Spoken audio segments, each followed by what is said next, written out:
જય ગૌ માતા।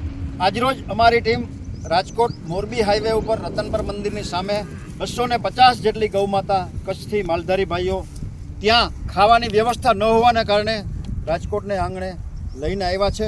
250 કિલોમીટર દૂરથી આ બધી ગૌ માતાને જીવાડવા માટે, એનું પેટ ભરવા માટે આ ગૌ માતા રાજકોટની આજે મહેમાન બની છે। આ બધા માલધારી ભાઈઓ એને લઈને રાજકોટને આંગણે પહોંચ્યા છે। મિત્રો, આપણે સૌ સમજીએ છીએ ગાય તો આપણી માતા છે, ધરતીની માતા છે। વિશ્વમાં એકમાત્ર એવું પ્રાણી છે કે જેના ગૌમૂત્ર અને છાણને પણ આપણે પવિત્ર માનીએ છીએ। આવી ગૌ માતા માટેની હાલત તમે જોઈ લ્યો। ભયાનક ગરમી અત્યારે રાજકોટમાં પડી રહી છે। 42-45 ડિગ્રી તાપમાનમાં ધરતી સળગી રહી છે।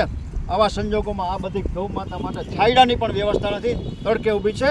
અત્યારે બપોરના 12:30 વાગ્યા છે। આવી ભયાનક ગરમીમાં આ બધી ગૌ માતાના પેટને, એના કાળજાને ટાઢક કરવા માટે થઈને ગોળના પાણીની જરૂરિયાત છે।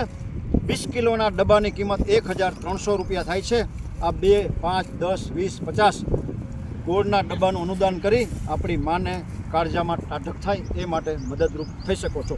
જે કોઈ ભામાશાને, જે કોઈ સમાજના શ્રેષ્ઠીઓને, ગૌપ્રેમી મિત્રોને આપણી માની જરૂરિયાત ભડભડતા તાપમાં, જોઈ લ્યો ગાયની હાલત, ભડભડતા તાપમાં આ બધી ગૌ માતા તમારે આંગણે આવી છે, રાજકોટના આંગણે આવી છે। ચાલો એના કાળજાને આપણે સૌ ટાઢક પામે એ માટે ગોળની મદદ કરીએ।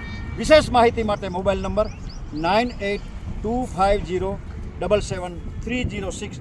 ગૌ માતાની વ્યથા, એની પીડા, એની સંવેદના, એનું દુઃખ ને રજૂ કરતો આ શોર્ટ વિડીયો આપના ગ્રુપમાં વારંવાર શેર કરી આપ સૌ પુણ્યના હિસ્સેદાર થજો એવી આપ સૌને પ્રાર્થના।